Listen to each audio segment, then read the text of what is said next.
29. What is it? Factorial of what? Of 30? What?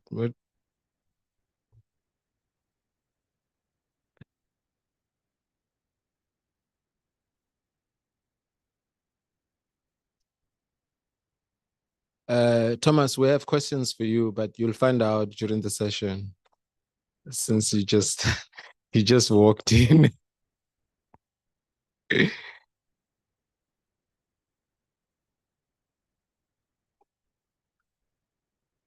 Good afternoon, colleagues. I'd like to take this opportunity to welcome all of you to this mini symposium that we are running here at the University of KwaZulu-Natal. It's fine. We are very fortunate today to be hosting a number of colleagues who are visiting the university from various countries. A number of people are coming from the United States, of course. A number of colleagues are coming from Zambia, affiliated with the University of Zambia and a number of entities in Zambia. We've got colleagues from Mozambique, colleagues from Malawi, colleagues from Nigeria, colleagues from Kenya. A number of countries are represented in the room. And since yesterday, we've been having discussions on this issue of implementation science.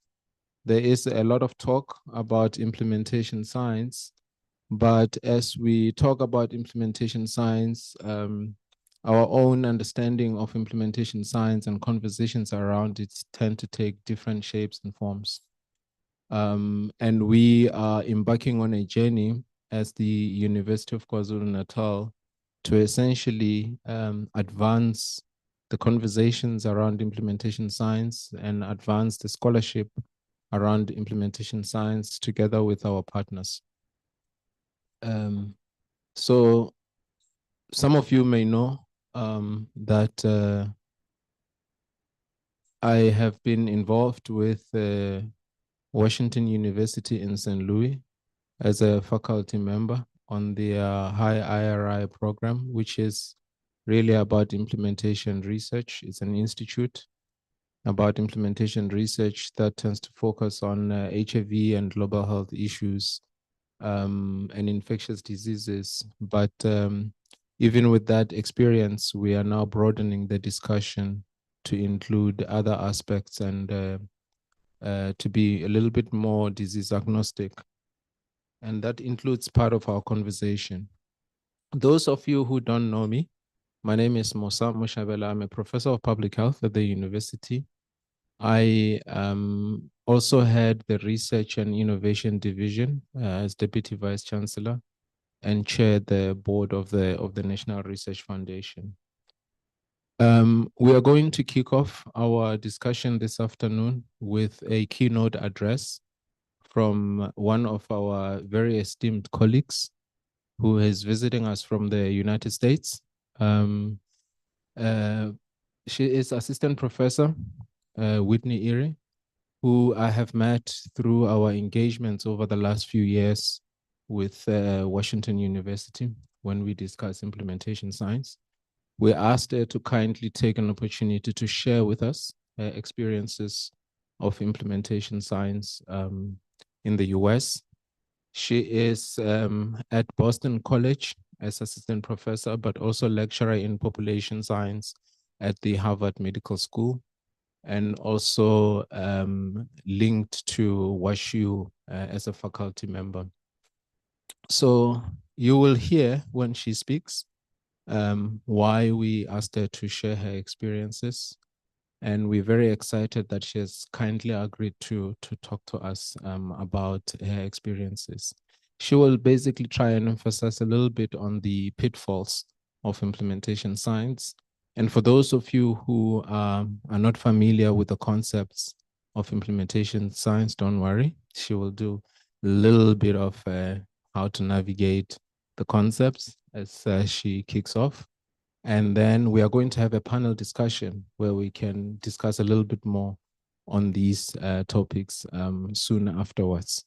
I'm going to try to make sure that we finish on time, but allow me to welcome Professor Whitney Erie to the stage with a round of applause. Thank you very much.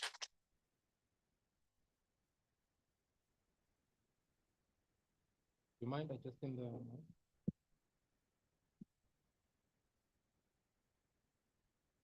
Why they adjust the mic for my height.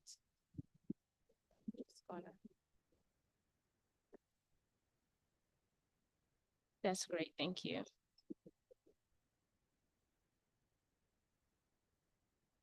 Thank you. It's such a pleasure to be here today.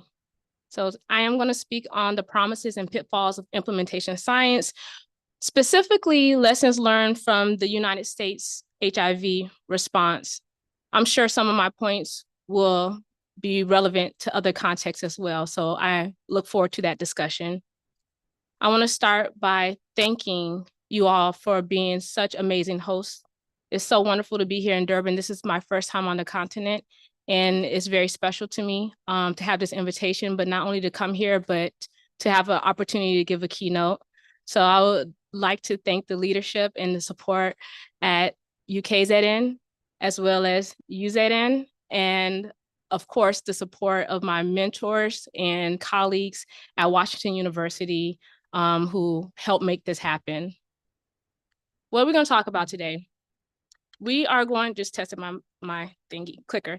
So we're going to talk about implementation science. I'm going to give a brief primer, okay, and some language for folks that are not familiar. I'm going to get into the promises of HIV implementation science in the US context. And I'm really going to get into the pitfalls. And we'll have some closing reflections that will help drive our panel discussion that I'm looking forward to. What is implementation science? I'm not going to do the thing that's the thing that does the thing type of definition. I'm not going to do that to you all, okay? So what I have here is this somewhat kind of fragmented, but I think that is comprehensive enough definition of implementation science, which is really the science or the study of methods to, you want to one, promote systematic uptake, as well as examine and assess that systematic uptake. So we see there's kind of like two arms there that kind of intertwine, but I think that it's important to kind of distinguish the two in the definition of what, right? And this is where it kind of gets dicey with implementation science, but I'm going to offer this into the space of evidence-based innovations and interventions or practices into routine practice, into those settings that are already doing the things that are already reaching the populations. Why implementation science? Because there's that gap that we want to close in order to improve the quality and effectiveness of health services and to ultimately improve health outcomes. So some of the terms and definitions that I'm going to be using throughout and might come up on the panel include the innovation. So what's working? What came down the pipeline that we're just like, you know, this actually works. And then the intervention that will kind of like catalyze access to the innovation. We'll talk about determinants. So some folks are much more familiar with the idea of barriers and facilitators. So these are things that influence whether the implementation of that innovation can succeed or fail in a specific context. So those are the determinants. And then the strategies. So now you know the barriers, you know the facilitators, what you're going to do about it. What are you going to do about it? That's where the strategies come in. The strategies, you want to make sure the strategies are responsive to those things. And the mechanisms are the and this is close to my heart and close to my team's heart, but mechanisms are those, why did that work? What is it about that relationship with the strategy and the determinant that made that work? So that's where it gets, you know, you get much more theoretical about it or kind of causal about it. And so, and we'll revisit these as we continue to move on. There's 3 HIV innovations that we're going to focus on. That's PrEP, which is a type of medication that you can take to prevent HIV infection, HIV testing, as well as linkage to care. Briefly, I'm going to give you some ideas of what the HIV epidemic looks like in the US. In the US, as far as new diagnosis, as of 2021, way at the top, Black African-American men who have had male-to-male sexual contact are disproportionately impacted among those cisgender men, and among women, Black women are disproportionately impacted as well. I just want to highlight that. But we see here large glaring racial disparities when it comes to new HIV diagnosis in the US. And among men who have sex with men, those racial disparities persist. Where in the United States? Where do we see the rates of HIV new diagnosis? Largely in the southern United States. So for those that don't know, that's the Georgia, Mississippi, Florida. So in the southern United States is heavily impacted by the HIV epidemic in the United States. So let's get started. What's the promises of implementation science in the United States? And this is my perspective of what we're doing right when it comes to implementation science in the United States. First thing, galvanizing federal interest and investment, all about that money. Absolutely. It's insane. When I was a PhD student at WashU, we were learning how do you write grants so that you can explain to the reviewers what implementation science is so that your grant won't get scored poorly for bringing up implementation science. Now, the NIH, which is the largest funder of our work when it comes to ending the HIV epidemic, they like, we know what implementation science is and we want to pay you for doing this work. I mean, in 2021, awarded approximately $16 million to support it. And what that's indicative of is just generating that interest. It really, what we're doing well in the US is saying, no, this matters. We need support for it. And funders are paying attention. They're investing in it. President Biden, President of the United States, Biden requests $593 million to continue efforts to end the HIV epidemic. Of that, $26 million goes towards HIV implementation science research. So again, one of the first things we're doing very well, galvanizing federal interest and investment. We're doing a good job with that. And why is that important? Because that helps support new innovative efforts in implementation science, as well as sustainability. Funding climate might change with the political climate, albeit, but right now this is where it's at, and thumbs up, we're doing very well. The second promise of HIV implementation science that I think that we're doing well, we're leveraging technology, decentralized implementation science resource. One of the sore points of science in general is that oftentimes we operate in silos. We generate evidence, we think about new ideas, and it's here at this university, it's here at this institute, it's here at this organization, but we don't actually think about how can we make sure we're all on the same page, who's already doing this, what are you finding? And in the US, we have a digital platform to centralize this HIV implementation science resources and evidence into one place, and that's the Coordination Initiative. And they have this really dynamic and interactive Power BI dashboard that allows you to look at what's the current evidence right now when it comes to what I have here, barriers and facilitators of implementation science in HIV research, or implementation strategies for those who can see it in the corner. I'm sorry if you can't see this down there, as well as what's being funded by the ending the HIV epidemic. This is so helpful. So you know, okay, these are the things that are getting attention or that's already getting done. Maybe this can facilitate collaboration. Maybe this can just kind of give insight on the direction of the work that we need to do. And I would say we're doing this very well. And the sister side of that would be the LIVE dashboard. That's a living analysis of HIV implementation science in low to middle income countries, which does a similar thing using a dashboard in order for us to centralize resources. Thumbs up, we're doing a good job. It's noteworthy because it's streamlining access to this critical data and tools that can support effective implementation. It can facilitate collaboration. It really does kind of create this larger knowledge base. And I think that is great. We're doing a good job with that. The next promise of implementation science in the US with regards to HIV implementation science is our commitment to training and capacity building. And this has grown significantly over the past few years. So some examples, the Center for AIDS Research in the US, we have different implementation science hubs where training happens, where resource sharing happens, where studies come out of, and also implementation science fellowship, which is actually, that was my first implementation science fellowship at Johns Hopkins. And this was, and I believe it was one of the few out that was HIV focused. And so that was that was a bedrock of HIV implementation science training and capacity building in the US. That was specific to HIV. I want to be clear about that.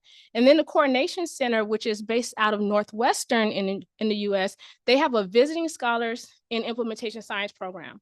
And I wanted to highlight this because it does not only want to train scholars and academicians, but also practitioners, community partners who engage in this work, linkage to care. So that's another one.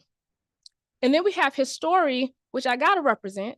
I got to be and highlight because this training opportunity and networking opportunities focus on Black Americans in the US and creating a Black community to talk about our response to the HIV epidemic using implementation science. And of course, High RI, which I have the pleasure of being a fellow and having transitioned into the role of assistant director. And the last promise that I'll highlight here is that in the US, I think that, and I know that implementation science has really sparked a lot of work around empowering local solutions and participatory work and community-centric work. Participatory work was not touching medicine and public health the way it is now before implementation science. Like we weren't really using those methods like that in medicine and public health to the extent we are now because of implementation science. You cannot do an implementation science study without having some participatory component. You just can't do it. It's embedded in the science of it, which means that, you know, it's really kind of garnered this interest and this appreciation that it really didn't have in the past before. And in the US, we're seeing that come out in some really creative and innovative and rooted studies like the Ombre study, which is a CBR partnership. I mean, we didn't even see CBPR in like PubMed the way that we see CBPR in PubMed now, as well as using other type of participatory approaches like process mapping or implementation mapping. And this is in the Southern United States in order to improve rapid linkage to HIV care. And the last one, co-designing, co-creating, co-developing. We've seen that language more. It's really happening here in the US. And this is to co-design implementation strategies, remember strategies to address the barriers, to implement long-acting PrEP for sexual minority men in Chicago. So I think that's great. So empowering local solutions through participatory and community-centric innovations. Once again, wonderful work that we're doing in the US regards to this. And, you know, and these are only some of the few things, but I think that these are the ones that is important to highlight. So to review, we talked about in the US, we've been able to galvanize that interest and investment, leverage technology, capacity building and training, as well as participatory and community-centric innovations. Now, I'm gonna need some water for this part.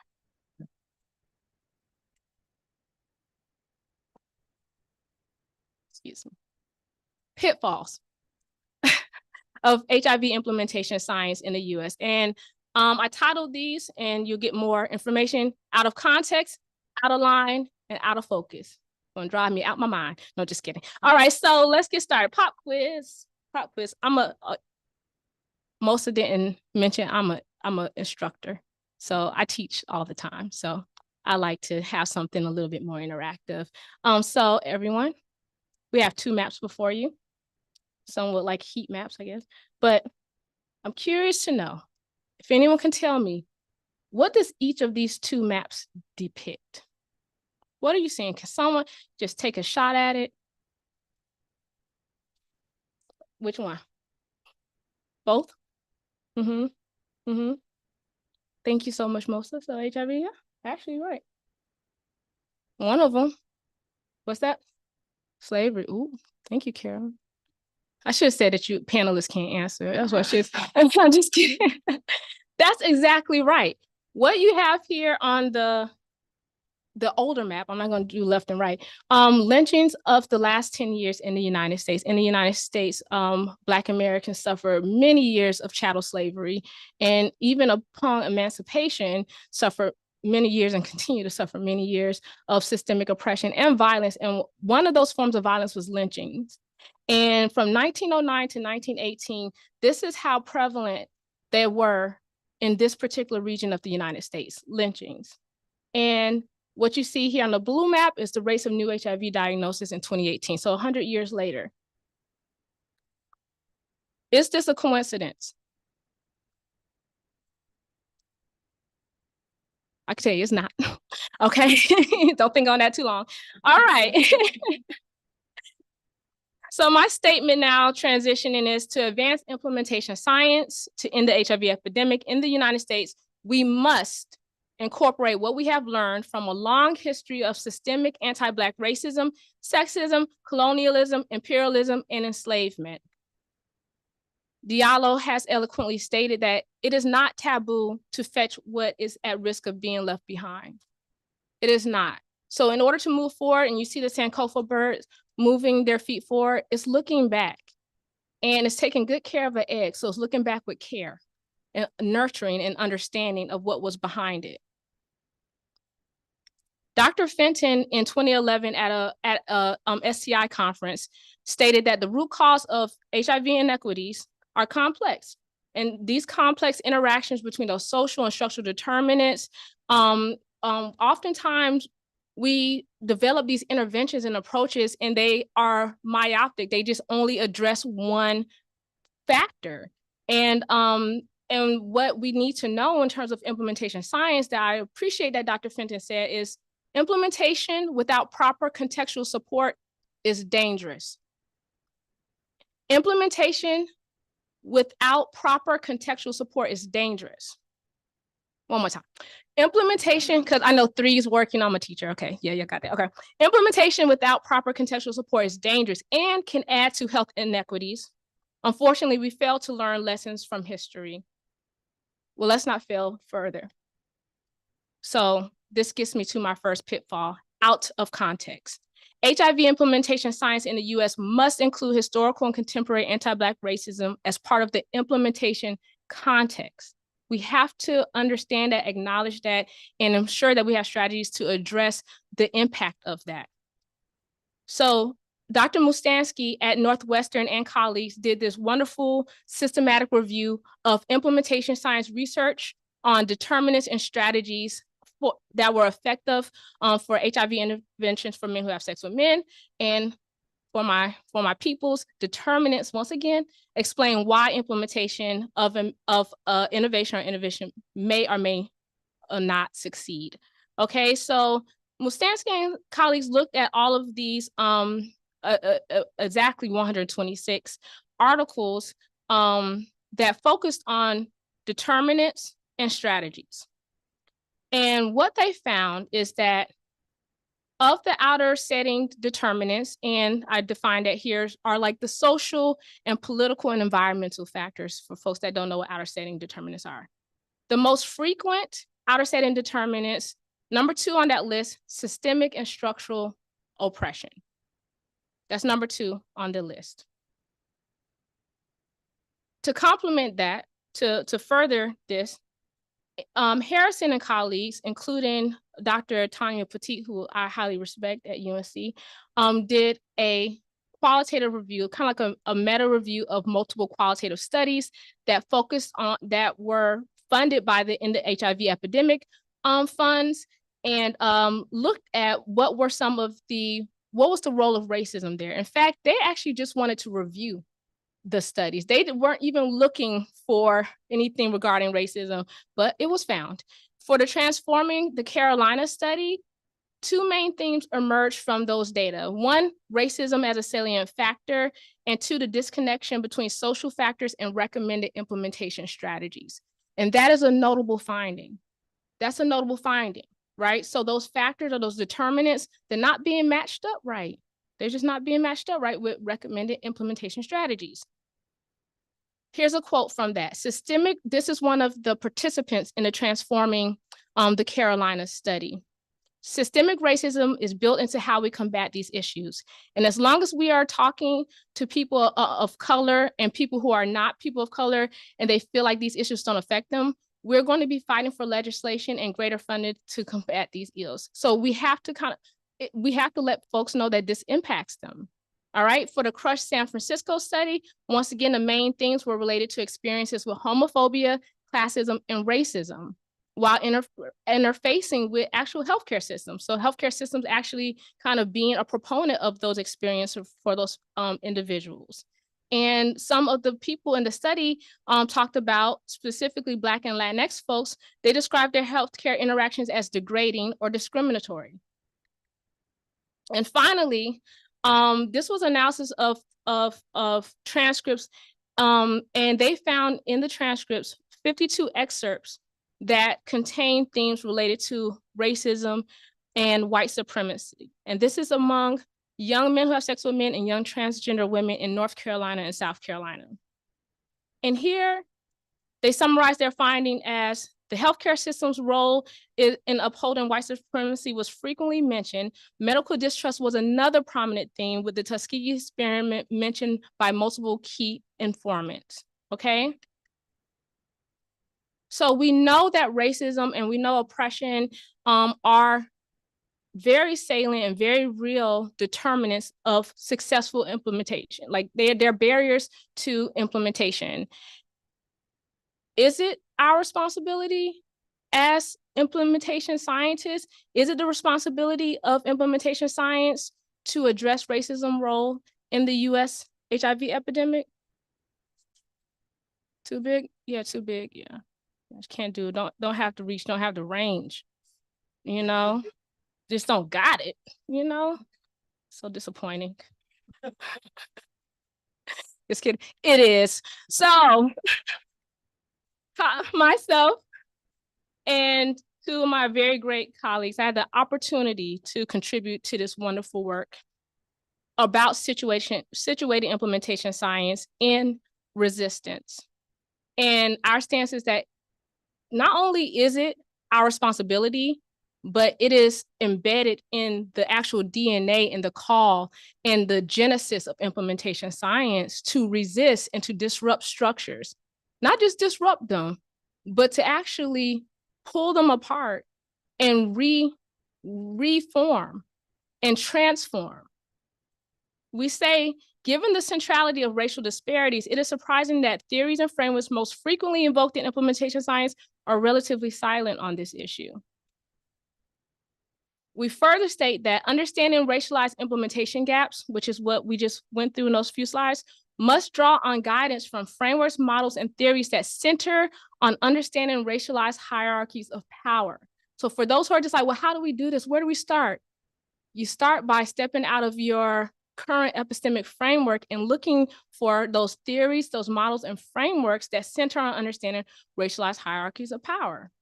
Inattentiveness to the normative, sometimes silent influence of racialized socialization on the social real world context affects scientific theorizing and the credibility of the claims science makes. And I'll stop here and say, opportunities within implementation scholarship to assess and adapt racialized context to facilitate successful implementation figures as a critical tool of resistance. Harrison and colleagues, the paper that we just looked at, they resisted. They said, oh, we're not gonna just show you all the data, but we're gonna think about what does it mean we're gonna use an implementation science framework, a very popular one, and try to identify some strategies to address racism. And they just did a good job of outlining it here. Now, I recommend folks sit down and look at it. These are those resistance efforts that we have to do. These are those disruptive things that we have to think about so that we can actually kind of catalyze change. The next pitfall of implementation science in the US, political lines, and I'm sure this can apply to a lot of other settings, but political lines strongly dictate the reach and effectiveness of in an HIV epidemic implementation outcomes. And that's not just a pitfall. I'm gonna show y'all what the actual pitfall is. So we saw this before, right? Now look at this. The yellow states have not expanded what we call Medicaid, which means that there's a lack of a medical insurance safety net for folks that live in these states. And from the maps that you saw earlier, those are likely the states that kind of need that support. And again, this is not a coincidence. This is that political line that's really driving the disparities. To end the HIV epidemic, we must reform policies that drive these disparities. A study found, Farkas found that they looked at the effects of Medicaid expansion, which was described here. So the blues expanded and the yellows not expanded. Looked at the effects of Medicaid expansion using the data on HIV diagnosis. And this was their model. It's kind of blurry. I couldn't find a better picture, but essentially they were saying that this depicts a model of the impact of Medicaid expansion on HIV diagnosis and PrEP use. And they said Medicaid expansions may improve access to care and therefore increase HIV diagnosis, awareness of HIV status, and PrEP use. This was their theory, right? And they were right. They did this analysis and found that Medicaid expansions were associated with a 13.9% increase in HIV diagnosis, as well as improvement in knowledge of HIV status and PrEP use. Speaking of PrEP costs. Legislature and policies around PrEP costs is constantly on the chopping block in the US. And we have found in a recent study, well, colleagues have found in a recent study in 2024, that PrEP abandonment rates increase when the cost of PrEP increase. They don't come pick up their prescriptions anymore. They're just like, even if the increment is as small as $10, which is not that small for a lot of folks, that doubled the rate of abandonment.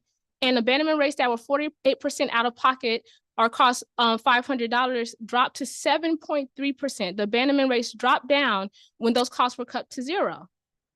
So the issue that we're having in implementation science, that we know that this political context exists. However, we are doing little work about it. We're doing very little work about this, okay? So this is Smith and colleagues in 2020. They looked at 216 NIH-funded implementation science research studies in the States and found right here at the top, that circle, that's how many focused on anything regarding policy and law. What are we doing? We know policy is driving these disparities, but we're not focusing on it enough. We have to change that. The last pitfall that I mentioned of implementation science in the US is out of focus. And that's the lack of focus on institutional and organizational leaders in HIV implementation strategies, okay?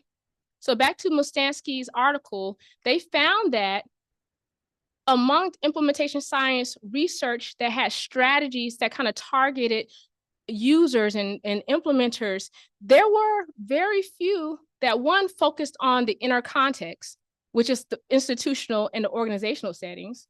So there are very few that focus on that, and even fewer that focus on key folks in those spaces, including organizational leaders, key implementers, and key decision makers. And this is out of 134 manuscripts. Why is that important?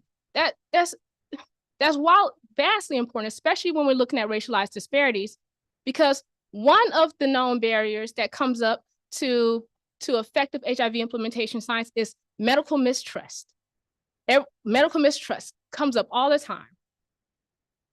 It's a known barrier, but there's little evidence on the implementation strategies to address this barrier. People, what is mistrust? That's too big for us. We ain't have anything to do with Tuskegee. We don't know what to do. That's not something that's in our wheelhouse. Well, it is. What's the antidote to medical mistrust? Trustworthiness. Trustworthiness. Anderson and Griffith, they did this great article in the Milbank Quarterly about measuring the trustworthiness of healthcare organizations and systems. This is we can think about what are strategies that can help drive trustworthiness. We should be thinking about that in this context, because we know that medical mistrust is one of the largest barriers to ending the HIV epidemic. Anderson and Griffiths said that trustworthy healthcare organizations and systems have a material interest in incorporating and fulfilling the obligations to establish a trusting relationship. A patient deems a healthcare organization as trustworthy. Talk about power, talk about equity. A patient says, not trustworthy, not trustworthy, not trustworthy, trustworthy. They deem, so they make that assessment. So that directionality has changed. Instead of saying patient, trust us, it's patient, are we trustworthy? Are we meeting the metrics so that you feel as though you can come into this space and not have negative care experiences? Implementation science strategies that focus on organizational culture and leadership have the potential to improve medical trustworthiness. And that, I think, improving medical trustworthiness, and I'll be interested in what the panel have to say, I think that will exceed beyond addressing medical mistrust. I think it can really address a lot of those organizational factors that we're seeing come up as barriers to implementation. So I think that, this is worthwhile to think about that in that context. I highlighted 3 pitfalls of HIV implementation science in the United States. One was history as context, policies and disparities was 2, and organizational leadership was 3.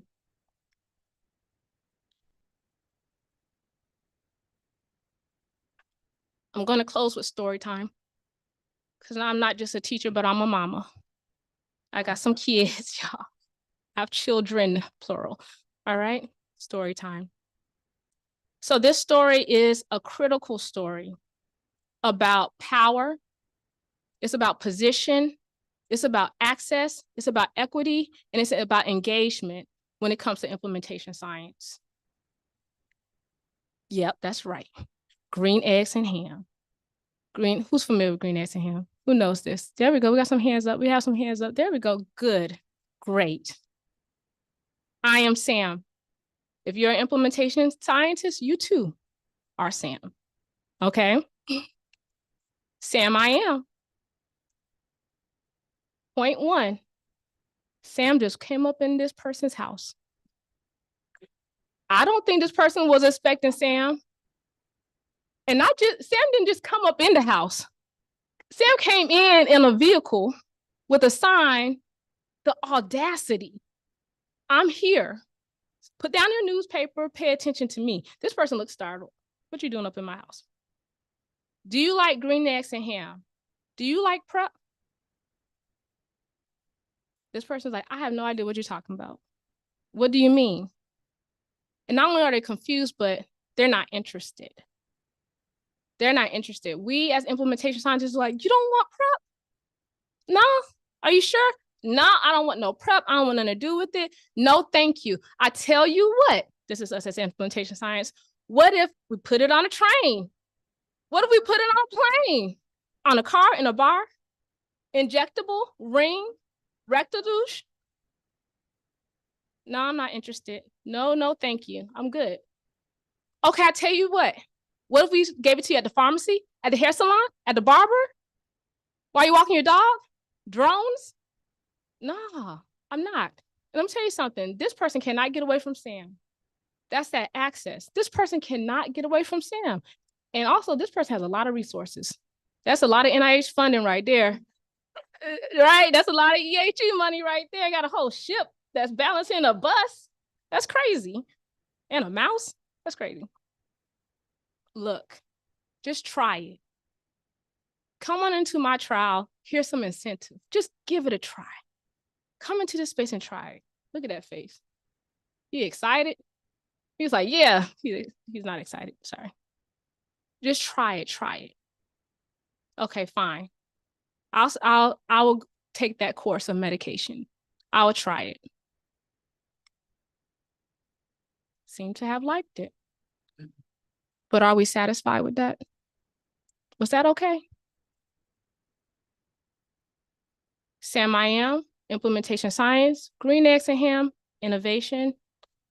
And this is community. This is a space that existed, that continues to exist, whether or not we are there. How does this relate to the past and current efforts by implementation science research and practice, sorry, I misspelled that, to end the HIV epidemic? That's our reflection. You don't got to answer that now. Thank you.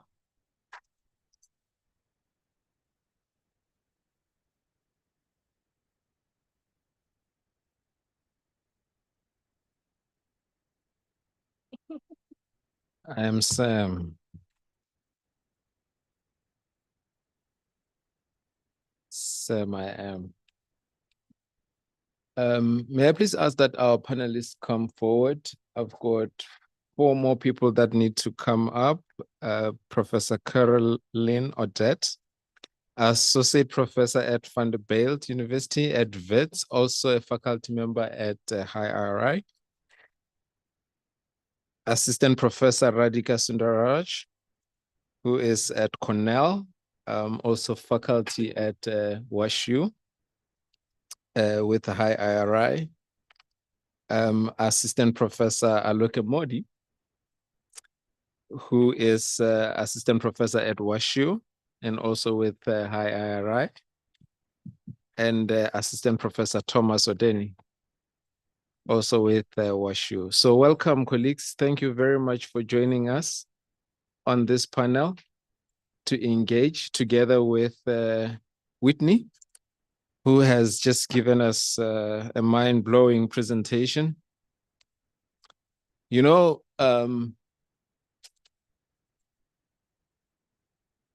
for a long time in health systems work, we tend to just want to move the furniture in the room and rearrange it, you know, the processes of care. And then someone comes in and says, well, why is this building here and why is it designed like this? Don't you see that it does not suit the people? And that's inconvenient. When someone comes in and say, how is a person on a wheelchair going to get into your building and you've got no ramp? You can't just fix that quickly. There's a flaw in your design. But we're not used to that. We're used to just opening the doors and moving the furniture and then we get satisfied with that. And for a long time, some of us, we called that quality improvement. And so now we are being challenged to say, actually, there are these deep-seated issues that are problematic that we don't even want to talk about. But let's talk about them. Let's talk about disparities. We keep singing the chorus around equity. Can we do it? And here's a method, here's a tool, here is a vehicle for us to do it, which is implementation science. And this is really challenging us. And Whitney, you are really pushing the boundaries here. And I could hear you scold me for saying that the problem is too big.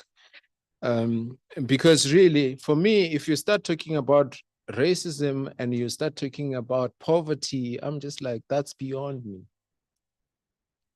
But you are saying if we are going to claim to drive implementation science, then we must stop kidding ourselves to pretend that these interventions, these innovations that we bring to communities, to health facilities that are not suffering and suffering delays, suffering failures in impact because of these structural problems that are there. And we need to start talking about how to intervene.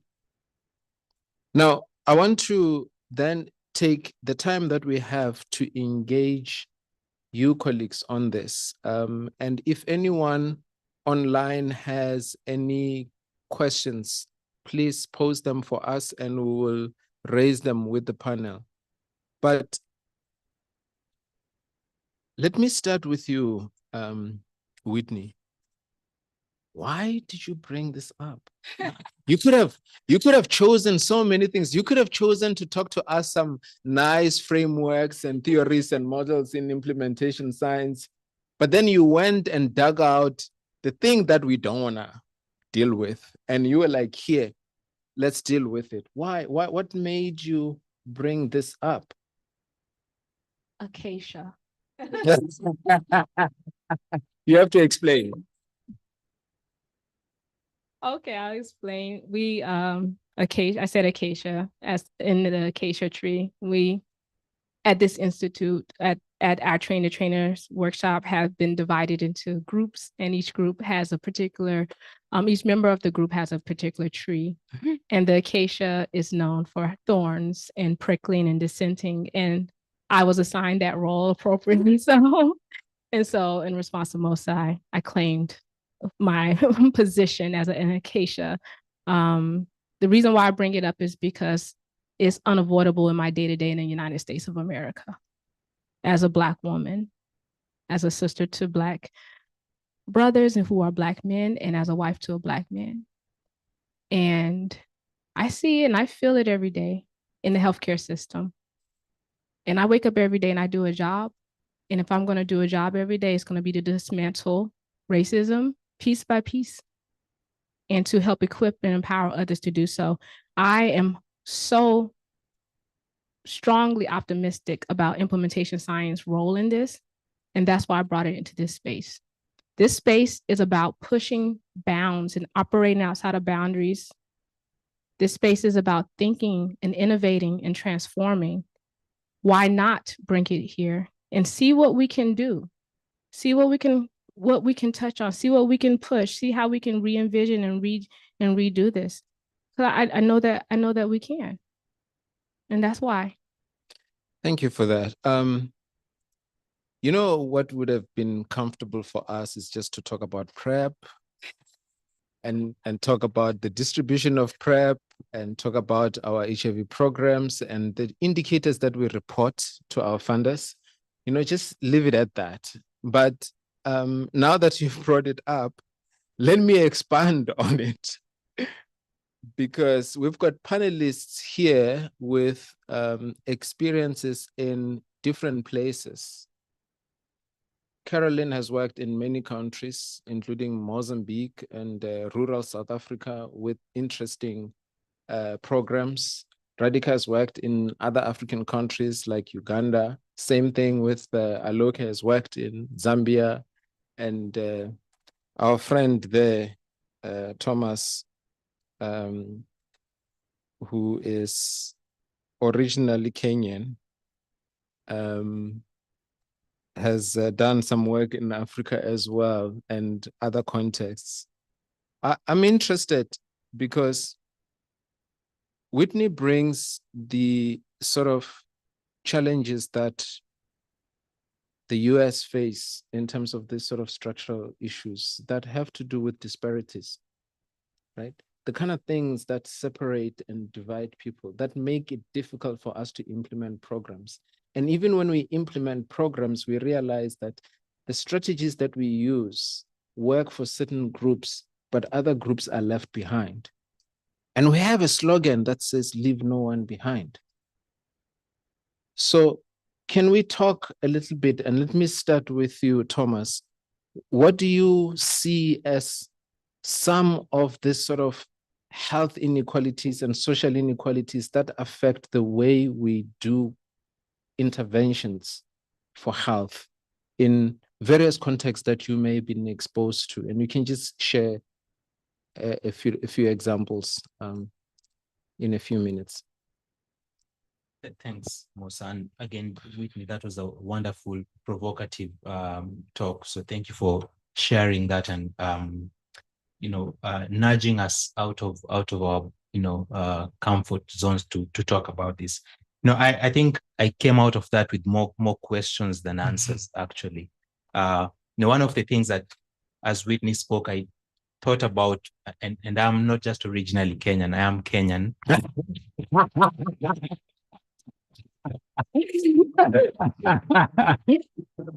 No, that has paid back for saying that you like South Africa, but you love Kenya. So I was just getting back at you now that I have the mic. Go ahead. One of the things I thought about was trying to draw some parallels, from what Whitney said. There's obviously racism and the effects that has had on the epidemic, and not just the epidemic, but healthcare and health access in general in the US.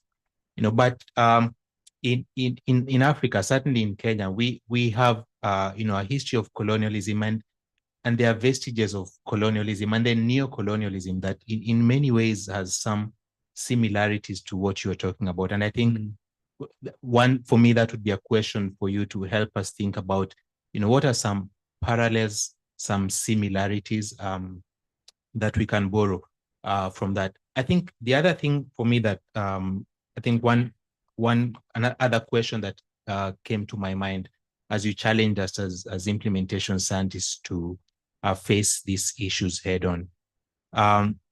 Having previously been an implementer myself on the front lines of the response to HIV in Western Kenya, where we have or had at least then the highest prevalence of HIV in the country, in some places up to about 25%.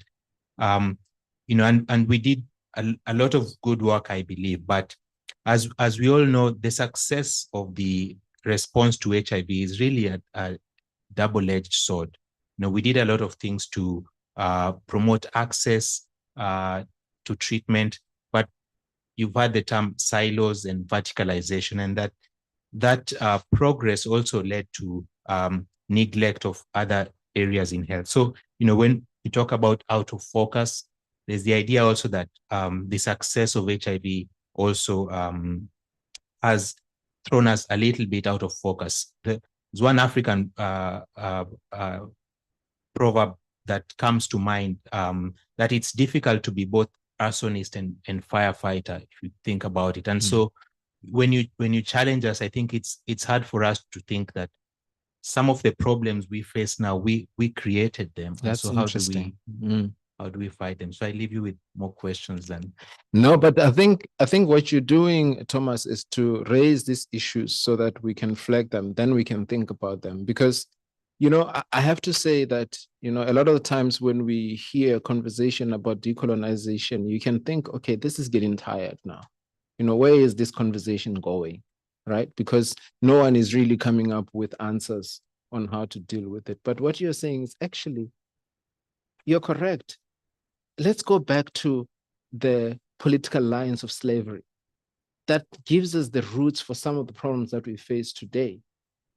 Let's go back to some of the lines that we see from colonialism. That gives us the roots to some of the problems we say today. If we don't unpack them and understand them, then we are not going to be able to disrupt them. And I suppose then what it does is it brings into focus these issues that we would often say, well, that's old. We don't need to be talking about that now. But actually, how is this actually interfering? How are these factors interfering with our efforts to introduce innovations in our communities? And even more, you are saying, actually, because we introduce innovations and interventions in systems that are flawed, we are perpetuating the problem. So we ourselves then begin to contribute to the problem itself rather than being part of the solution. It's similar to what Patricia said yesterday when she said that, actually, why are we trying so hard to strengthen health systems? Should we be strengthening them, or should we be breaking them down and disrupting them? Because they are flawed in the way that they are designed. And yet it is now so fashionable to be saying that we want to strengthen health systems. Because then it means that we are also wearing those blindfolds and essentially looking at and hoogklaps, looking at the problem the way that it's given to us without necessarily saying, wait a minute, what are the blind spots? What are we missing? And then tackling those blind spots in the process. So thank you for sharing that. Aloke, your views on some of the things that you feel are deep-seated and structured that this talk is now bringing to the fore for consideration? Yeah, I mean, I think I agree with a lot of what Thomas said, and I think those, here I like the work that I do in Zambia. It's not necessarily working on.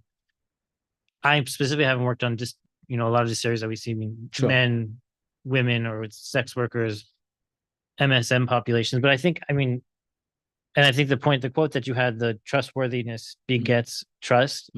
I think that just lends, and just taking even broader, I think is sort of an important one in sort of how we think about disparities and just how things are happening, either whether it's in South Africa, whether it's in Zambia, Malawi, Kenya. It's a lot of what we've done to address problems or address challenges is really have the attention on the individuals, the patients who are coming to the clinic. Oh, we need to make you trust us more. We need to teach you more about PrEP.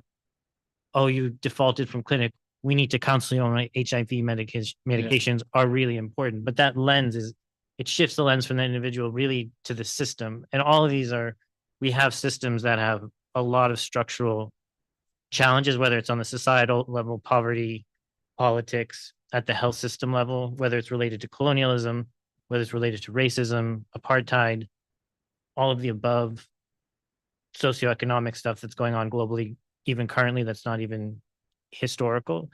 These systems exist, but I think if we turn our attention to, well, maybe we're not addressing all these geopolitical issues. Sure.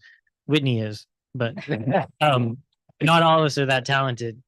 But when we look at the systems, the health systems that we work in, we can think about, well, we can't solve, men who are very mobile related to work. They work in the mines, and the HIV structure that we deliver for care doesn't work for them. We can at least design our systems and how we deliver care. So it's not necessarily for our convenience, but it accommodates these structural challenges that we know exist that are not going away anytime soon. If we're talking about the United States and there are issues of racism, it's not, let's prove that we're nice and we're not racist. It might just be that you need trusted leaders, trusted partners, like community health workers with, if there's sort of means that someone of the same race or someone from the same community to be a representative and sort of be part of that health system, that's sort of accommodating mistrust or whatever challenges we're talking about. And I think that's sort of, just shifting that lens from away from the individuals, just more toward the system and solving the problems at that level can accommodate a lot of different types of disparities. Okay. So basically we could identify groups that are being left behind and then design or redesign our systems to accommodate them. Exactly. Yeah. I mean, the idea of this population segmentation is we don't need to be like, we did this thing, it worked. Now it just works for everybody. We'd be like, who does this work for? Who does it not work for? Who did this? When we did this, who did it benefit and who didn't benefit as much? And hopefully we design so that benefit accrues exactly to the population that we wanted to, and not making the people who are already doing well a little bit better. And because that's what the definition of implementation science really is about. That's why you are saying Whitney's saying it's the core DNA of implementation science. That's what really it can contribute to. We just need to be thinking creatively around how to optimize its use in the way that in the potential that it has to address some of these complex problems. So thank you for that, Aloko. Radhika, your thoughts? Thank you. Again, just like always, so excited to hear about Whitney's work because it's transformative, it's disruptive. And I think I couldn't agree more that as implementation scientists, that's where we should be. I think that should be the bleeding edge of what we do. Absolutely should be disrupting inequitable health systems and trying to build something that is better and not recapitulating inequities through strengthening systems that are biased and inequitable. I'm a social scientist, so thinking about all of these things, I frequently use the term structural violence, right? And so we understand these are social structures, historical structures, geographic structures, political structures, colonial remnants. These are causing violence. We see people are not living their healthiest, best lives. People are suffering. So let's just call it that. And I know some people don't like that term, but I feel very comfortable with that when I think about the work that I'm doing and the people that I work with. And I think to that point, I work primarily in rural Uganda. And one of the things that has been so important, I think, in those communities is realizing that one of the effects of colonialism has been the kind of forced hegemony of Western medicine on a population of people. And this just didn't happen Sam. yesterday. I am Sam. Yeah. So again, this And is you are Sam. You better be Sam. I'm Sam. I didn't do it, but I see it. So Western medicine is what we are supposed to be doing. You have to go to the doctor, you have to get your lab tests, you have to deliver your child in the hospital. Western medicine is the hegemonic, prioritized narrative of health in African countries. That has been Ministry of Health adopted that, although with some exceptions, and South Africa has definitely exemplified that in some ways. If you speak to people, what are the lived experiences of people who actually seek healthcare? How do they feel about Western medicine? Yeah. What do they do when they're sick? So most people are not running to the allopathic doctor. People are going to traditional healers. People are using herbs. People feel that maybe they don't trust biomedicine. I'm not revealing this for the first time to anybody. Everybody knows this. But I will say the work that we've been doing with traditional healers has been very disruptive because we have shown, and Dr. Audette will tell you more about this, traditional healers want and can help their communities. And if you give them more tools to do so, they will willingly and effectively do so. The Ministry of Health may not want to hear that. Yeah, I was about to say that is not a conversation we talk about. Sorry. If you're gonna Sorry. You know, I will say medical doctors don't want to hear it. And there is a chasm. There is an important chasm. And I think this is preventing us as implementation scientists from actually doing what's right for people. Why do interventions work when we deliver them at traditional healers? Because of all the things that we've heard about. They are trustworthy. They are accessible. They have the same cultural context. They can speak to people in a language that they understand. So we have written so many papers about this, but that lived experience is so valuable. And it tells you, I do want to receive an HIV test at my traditional healer location. And so when we did a randomized cluster trial on it and we showed that it worked, everyone was like, I can't believe that worked. And I was like, all the people told us that's what they wanted. And so when we delivered the program, 0 of us were surprised, but all the doctors were surprised. All the people in the Ministry of Health were surprised. Yeah. Right. So I think this is the power, as you said as well. You have to talk to the people who's, you know, the guy that Sam is harassing, you know, just give them choices. Right. I decided what this choice is. I decided what this choice is. I decided this next choice. So why don't you like any of my choices? Why don't you just, I mean, I say this all the time. Just ask them and then stop talking and see what they tell you. Wait a minute. You're saying that we don't ask? Do doctors talk too much? Over. Thank you. Let's go to it's called drop mic. Let's go to Carolyn. Little glad I'm not a physician. The difference, the thing that you have to note is that that doctor over there was trained in anthropology. So she understands social science more than most doctors because of the diverse training that she's got. This is another one who was trained in anthropology. So can you expand on this issue? Because really it does speak, this idea of trying to hide that we have a reality in Africa of traditional health practitioners. It's interesting to me. It's like we can just pretend that a whole group of people doesn't exist and try and carry on like they don't exist. And in fact, if they speak, it's a problem. We need to silence them somehow. And we are contributing to that problem.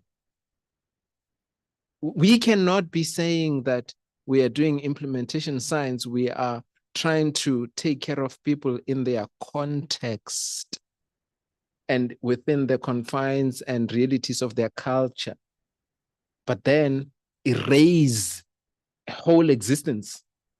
How? It's convenient. I think if we sort of take what you sort of set out, which is to disrupt the system and to empower those who are not traditionally been empowered. The work with healers that I've done in Mozambique was originally, and now I also work in South Africa. In Mozambique, it was actually illegal to be a traditional healer for several decades. They weren't allowed to be practicing. And in South Africa, they were sort of working in Mpumalanga. It was sort of like an afterthought. If you came to the health facility and you were very ill and you said, well, first I went and saw a traditional healer, the physician would essentially yell at you for delaying your care. And now it's your fault that you're ill. Like that's the reason that's the problem. So, I like an underdog, probably more than most. And so the first thing is if everybody hates a group for causing a problem, I think, hey, this is a group I want to get to know and figure out how I can work with them. And the way we did it in South Africa actually was to first focus on the health of the traditional healers. So instead of just saying, how can you help other people? Let's just first focus on your health.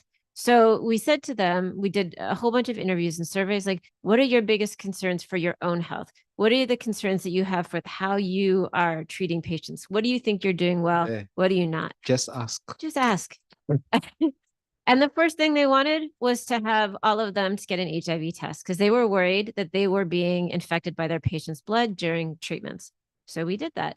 And then, by the way, about 50% of healers in Mpumalanga that we tested were HIV positive, which is much higher than the national prevalence, which is a problem.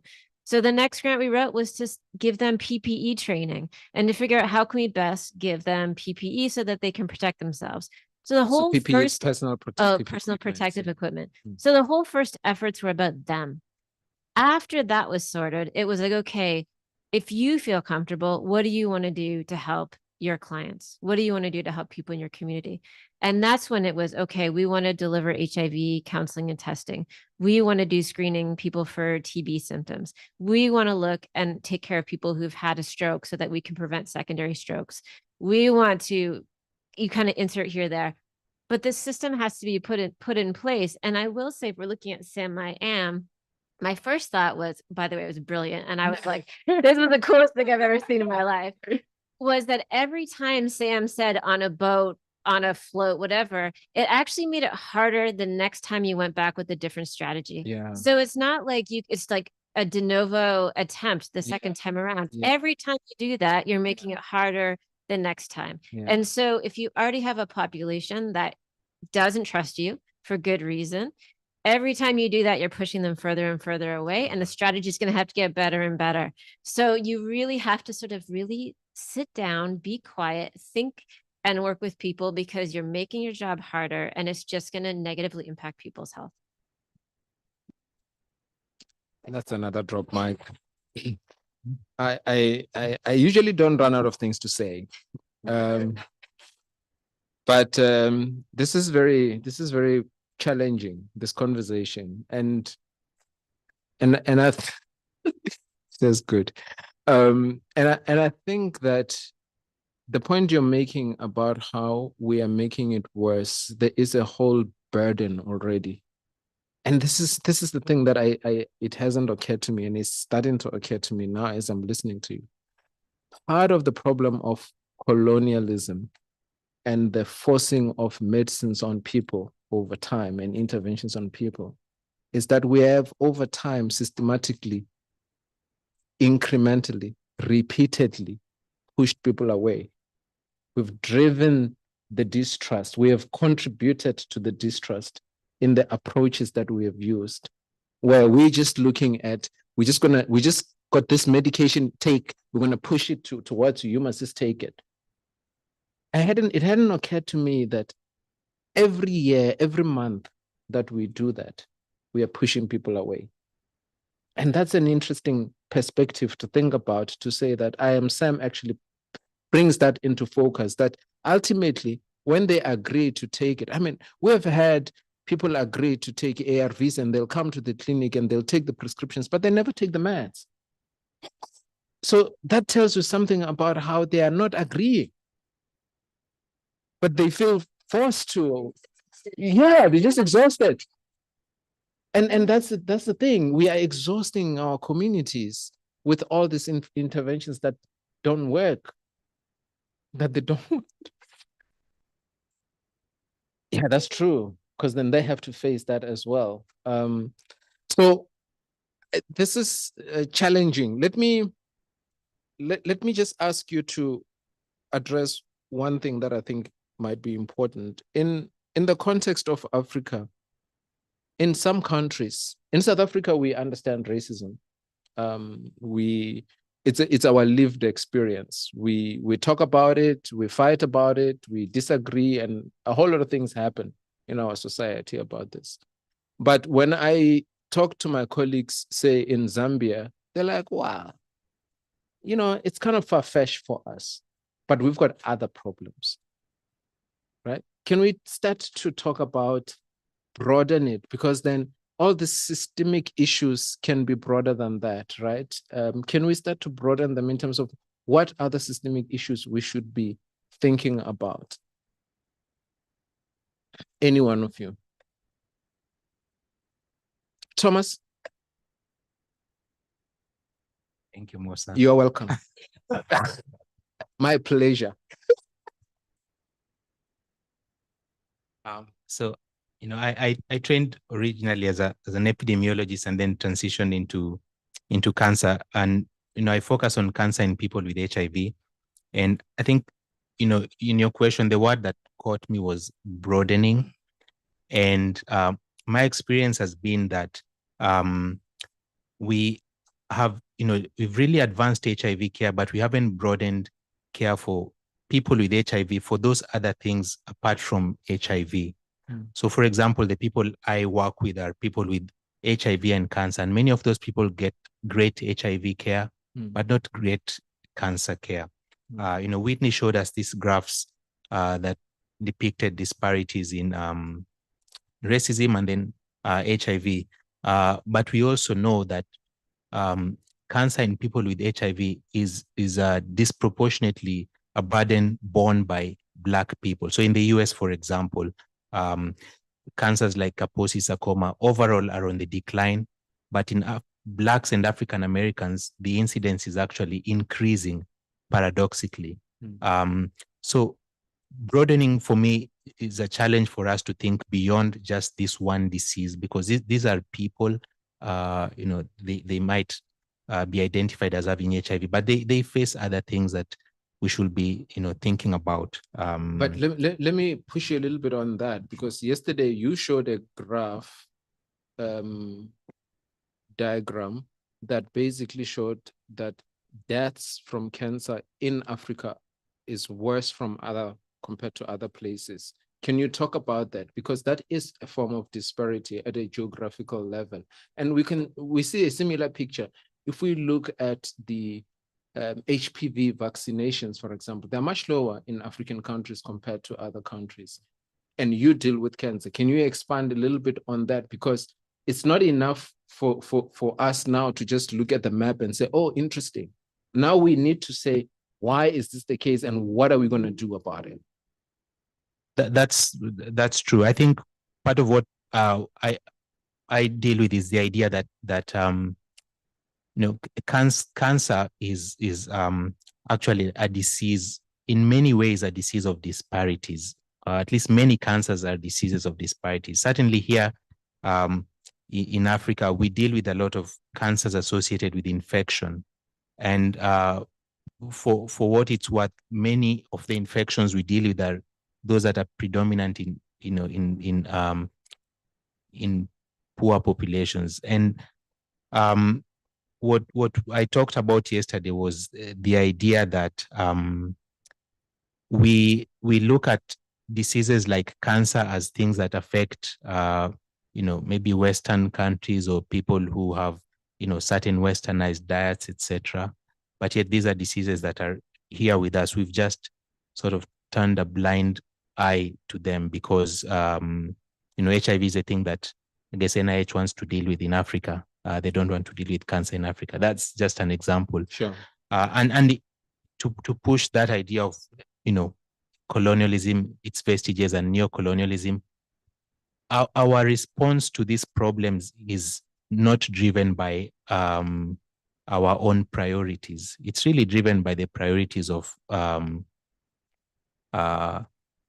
piper. You know, they say he who pays the piper, you know, dictates a tune. Can I quote you on that?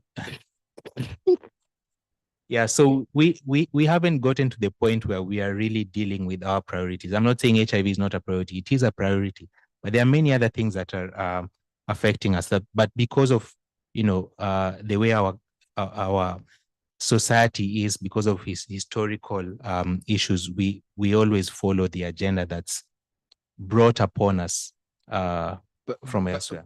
But I mean, I accept your response, but I think one of the things that we're going to have to talk about probably at some point is the perceptions that exist, that some of these diseases are brought from the West and other places. People are suspicious as part of the distrust that some of these diseases, they did not have them, but they came from somewhere.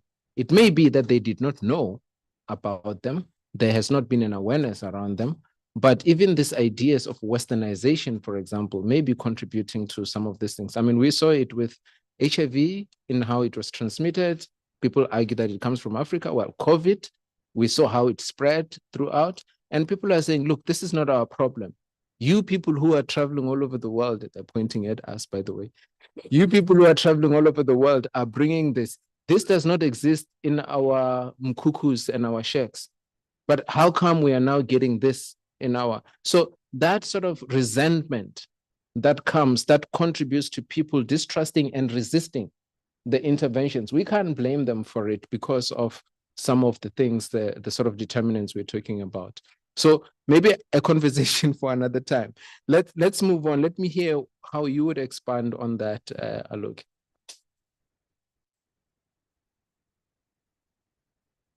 So, I mean, I think, you know, to tie in a little bit to sort of the idea of resistance that Winnie was bringing, and then sort of, I think what Patricia said yesterday of structures, why are we trying to fix and focus on structures that we already know are broken, and like kind of how much disruption needs to go on. I think, you know, I'm involved in some work that's sort of involved in like integration of HIV with NCD care.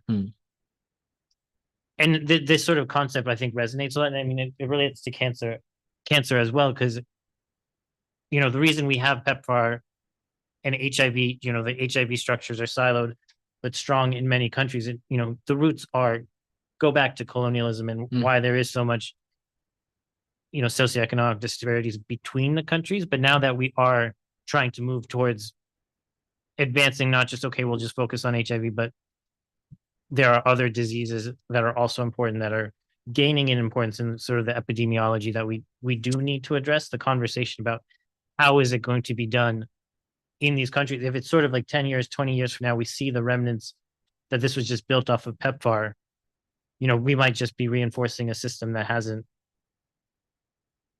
that we know is sort of broken, versus I know Wilbrod was talking yesterday really about just, we need to do what we need to do and build the systems that are fully integrated and take care of everything.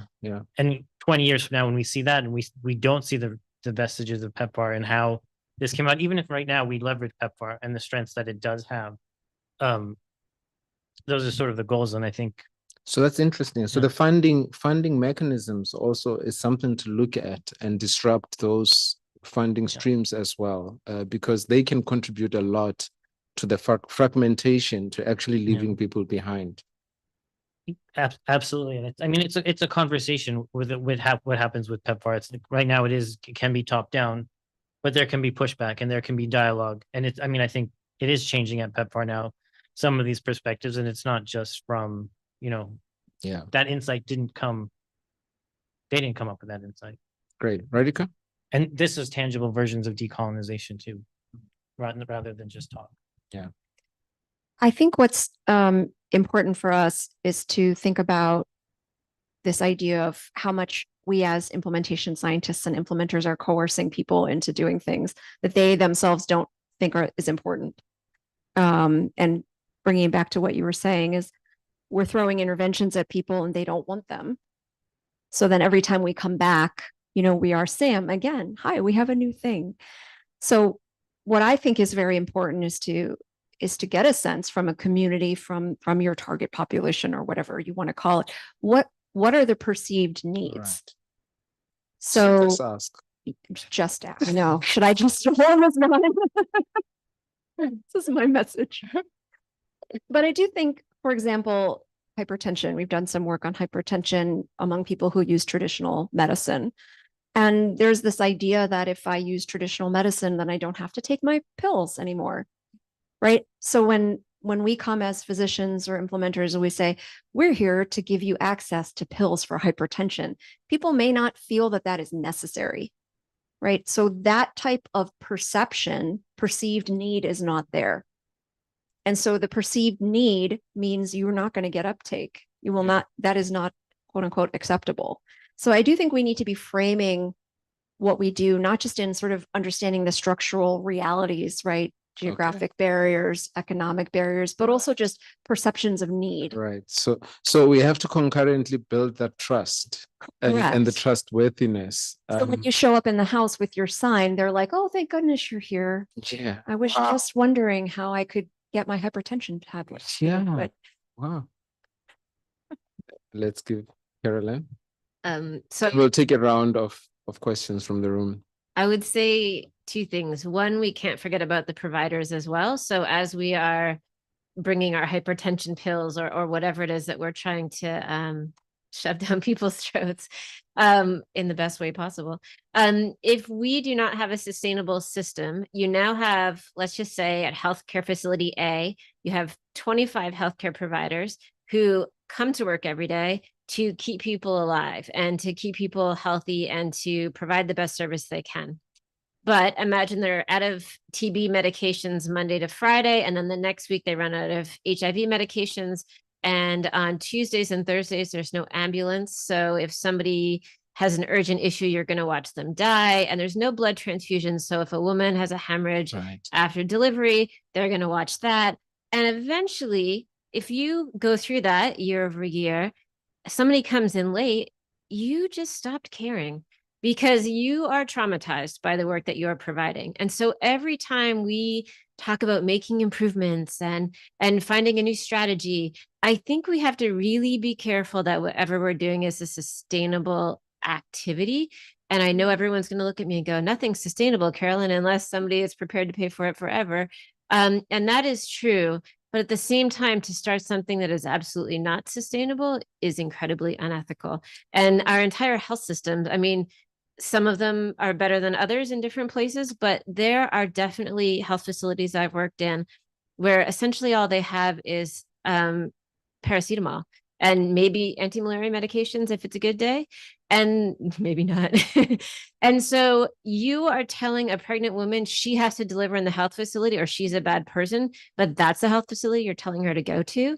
That's ridiculous. That's unethical. And if that's the way you're setting up your health system, then you should tear it down. And so I just think really thinking about it from the perspective of not being a dreamer, but being realistic. Like, what are you actually offering and who's benefiting and who's going to be harmed by it? Because you are making harm by providing poor quality care. Okay, I just want to make sure that we are not saying that when we leave here, we're going to be tearing down health systems. I'm a little bit. I was actually going to, and this is not my usual role. I was going to offer like a hopeful comment, and my usual role, I think, would be the cynical comment. But I think in some of our work with providers, we've talked a little bit about like tensions about like mistrust or asking providers to do things we want, or just chasing people down and shoving things down their throat. But I think there is actually like some of these barriers that might not be as big and insurmountable as we feel if you just ask. Yeah. Like some of the work we've done in Zambia with providers and trying to kind of improve person-centered care. It's sort of like you can imagine this creates tension about like, no, you need to focus on the clients and the client's always right. Be nice, like forget all the moral injury and burnout that you have, but really there's alignment goals. They want to do a good job. Yeah. And it's finding the solutions. Or like, I mean, I'm always impressed by the traditional healer work that you do. If there's not tension there. I mean, and it's sometimes how we frame it. In the US, we call it alternative medicine. but it's not exactly an alternative. It's a both and. Yeah. These healers are, they're doing HIV testing. We want that. They're doing TB testing, and they want to. Yeah. And they're a great asset and opportunity to access communities that it wasn't, again, not an alternative between going to the facility. Some of these, this is good access to these things, and it's now you're reaching another population that you weren't before. But we have to make sure that we're doing it in ways that are listening and engaging, and with humility, not just coming in. Thank you. And give the mic to Whitney. Whitney, I want to tell you some of the comments that are here. There's a comment here from Deshi Conte who says, thank you, Dr. Iri, for that insightful presentation. I must say that I was excited that you pointed out the issue around policies and laws that make it difficult for us to not only implement programs, but have access to resources to fund research and generate contextual data in capital letters. And context matters. And Ndeshi is saying, P.S. I'm a proud PhD student at UKZN, and my research is focusing on mental health in people living with HIV.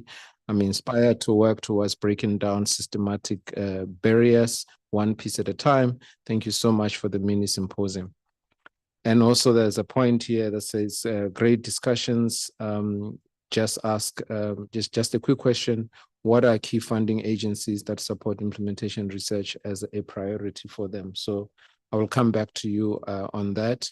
Then there was also a point here related to colonization and implementation science in Africa, the role of implementation science in helping people deal with this sort of decolonial efforts that they're engaging with. So those are the comments from here. Note them down and you can respond when you give your comments. Let me see if there are any burning comments in the room. Otherwise, I have a couple, and then we are about to wrap up and so forth. Right. So let me tell you that for me, the panelist, I have heard over the past couple of days in this room, people talk a lot about, even today, gender disparities, right? As something that is a problem, particularly in the African context, which means that if we are, and as we do implementation science, we need to shine some light on that. They have spoken about the issue of the age and discrepancies and discrimination around age. When people are young versus old people, I mean, a lot of the problems in adolescent health has got to do with adolescents not being taken seriously, not being heard, and so forth. So we need to shine some light on that. And they've also spoken about issues of language and maybe linking it to this idea of tribalism and so forth, but also just cultural disparities. We've spoken about traditional healers as something that is important in context. And then there are other inequalities that exist, such as poverty. You know, people struggle, people go to bed without a meal. In many places, we expect them to take meds and so forth. This is still a problem that needs to be taken into account. And other challenges that have to do with xenophobia, people not feeling comfortable because they are foreigners in a particular context. And it makes it difficult for them to access care, access services, and so forth. And homophobia, you know, things that we don't even want to talk about. And so I think it's important to then acknowledge that within the African context, there are all these other factors that contribute to disparities. So I would say that it's the notion of resistance and the notion of looking at disparities, racism, and many other disparities becomes really important and fundamental to the way, as you say, we understand populations, we segment populations, communities, and we incorporate that into our approach in implementation science to understand what works for these people, how does it work, and talk to them and engage them and ensure that they are owners, part owners in the interventions that we implement. So this has been a really helpful discussion. I want to give you each a minute to close for us, and I will start with you, Whitney. Thank you so much. I want to say congratulations to that PhD student that was in the chat. PhD journey is not easy, as many of us can contest to. And I appreciate the comment regarding policy and law. When I look at that bar graph when policy and law is so small, I think to myself that when it comes to HIV implementation science, we're so kind of like hell-bent on partnering with power structures and politicians as opposed to problematizing. And I think that that's what that bar indicates. That bar indicates like we don't quite feel comfortable shaking the table here, or we don't quite feel comfortable saying, there's something in this space that we need to critically interrogate. And instead, we feel comfortable walking into our power as I am Sam and engaging more so with the end users or the implementers. And so that graph indicates to me comfort and discomfort, like cold zones and hot zones. And so this is a policy is a huge driver. As a PhD student, say it's a huge driver of barriers, and it could be a huge facilitator of helping support developing and implementing those contextual interventions. I think the last thing that I really want to say before I pass the mic, first, I want to give gratitude for you all trusting me with this space and allowing me to kind of bring this into this space, and you all being so brave to kind of chew on this and think about this. And there's many ways to think about it.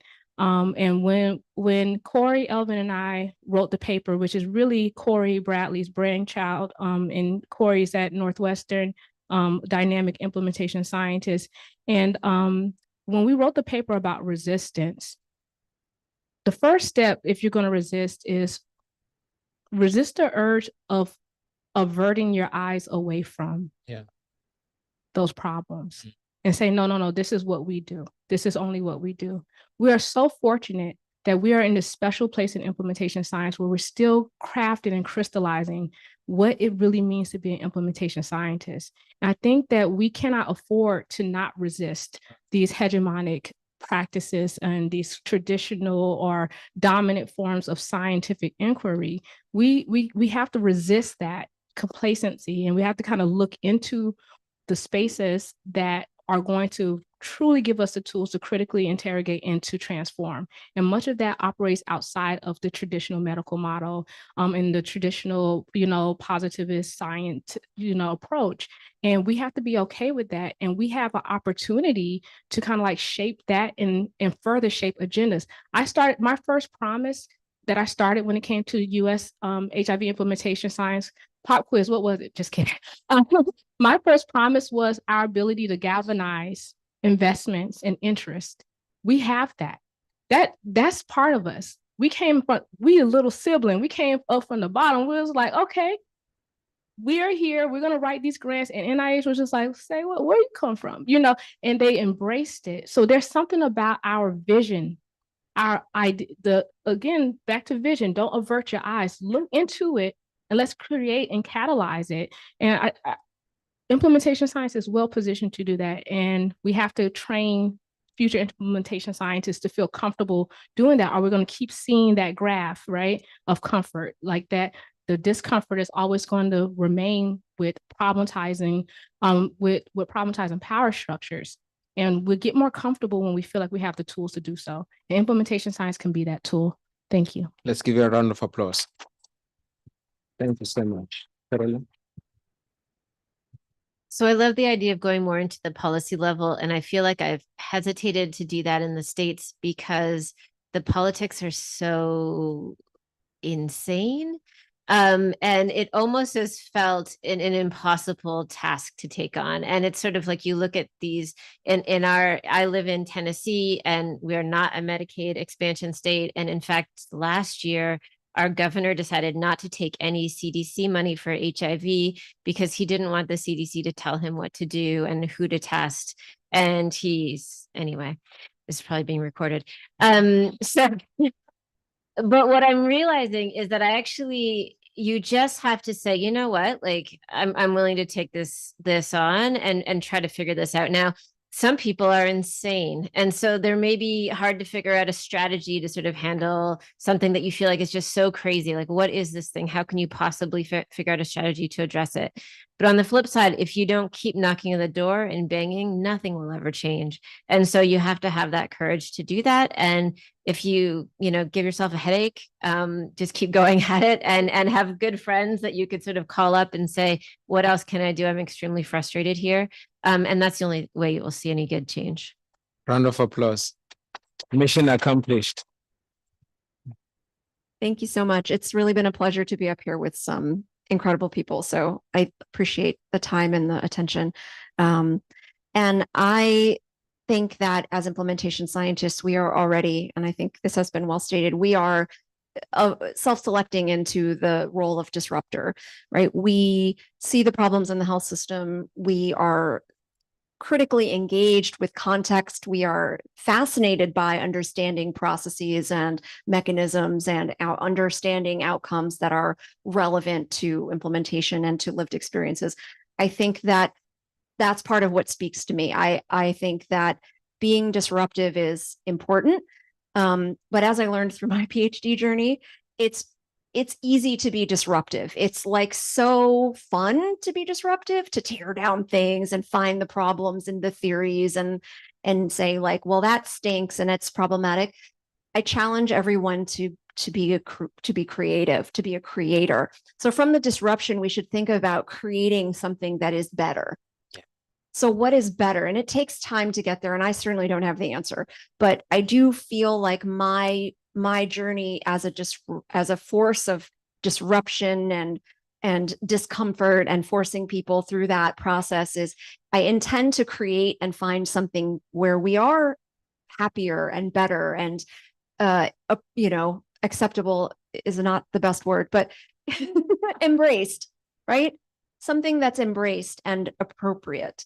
And that would be my challenge for everybody. And thank you again. Let's give you a round of applause. And I should tell you, when I met her a few years ago, 2-3 years ago, she was refusing to refer to herself as an implementation scientist. Today, she said it. Not only that, she added disruptor to it. So another round of applause for Aloke. That's always a success when you convert someone like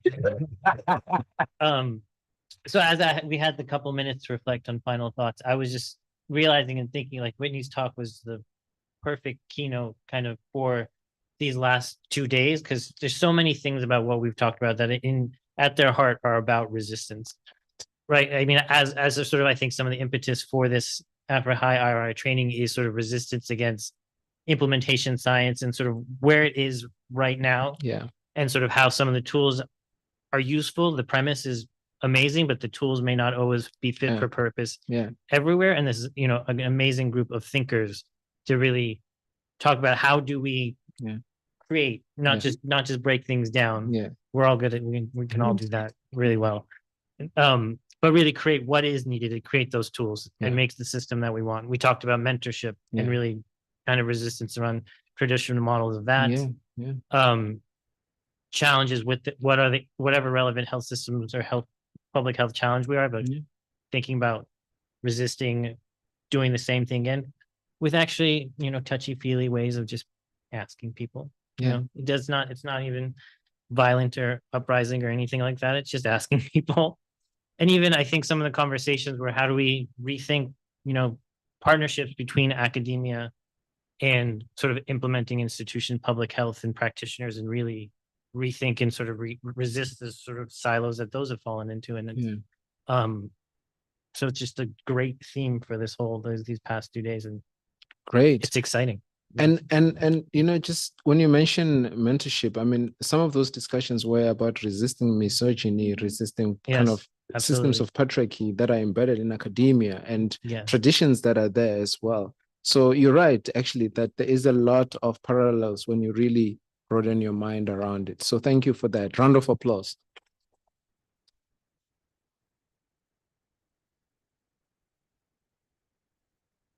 Thank you. I thank you again, Whitney. I think for me, Whitney's talk has reminded me that we have not done enough. Yeah. And this has been clear even from the discussion. But we cannot let up, even if the path forward looks uncertain. I think we must continue doing what we are doing. You gave a very beautiful definition of implementation science, and I think that reminded me that to achieve all these things that we want to do, implementation science is a multidisciplinary science, and for me that means that it's if we are going to resist, or if we are going to use this as a tool for resistance, or to disrupt or break down barriers, that we have to do it together. Yeah. And I think this institute is a great example of that, bringing people across different nations, across borders, different genders, different ages, different languages, or different cultural places. I think for me that's something for us to go home thinking about. We cannot get to where we want to get alone. We have to go together. And sometimes getting somewhere fast, if you're alone, is not a great thing. My grandfather, if you are here, he would have said that the goat that gets to the salt lick first, it gets the freshest salt, but it also gets the hungriest python. And so I think for us to think, That's vivid. that I still wonder, Elvin, if this grandfather is it real? Because I've heard about this grandfather a number of times. He sounds like a very wise man, and everything that is wise comes from this grandfather. I've been hearing about this grandfather for years now. No, please. Yeah, but I think for us, just a call for us to work together across all these different divides. Thank you. Thank you very much. Thank you very much, Thomas. Ladies and gentlemen, colleagues, that brings us to the end of our mini symposium. It was great. It was brilliant, and really challenging us, resonating very well with the efforts that we are making of advancing implementation science in Africa, for Africa, and with colleagues and people of Africa. Thank you very much. Round of applause. Thanks to the tech guys. You've made it possible for us without glitches. As always, we really appreciate it. You're welcome to stand up. Thank you. Okay.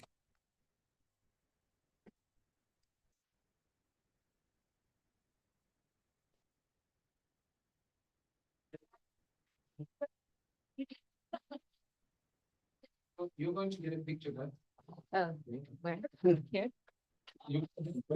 I'll just move the pen and put it here so I can.